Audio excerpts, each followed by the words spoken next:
Let us give Babu Owino.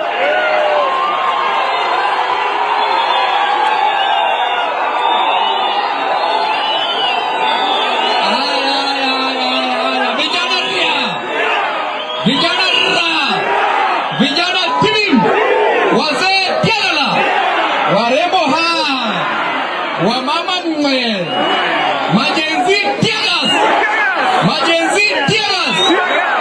Asanteni sana. Nataka niambie serikali ya kwamba wale majenzi ambao waliuliwa wote, serikali walisema watawacompensate. We want them to be compensated.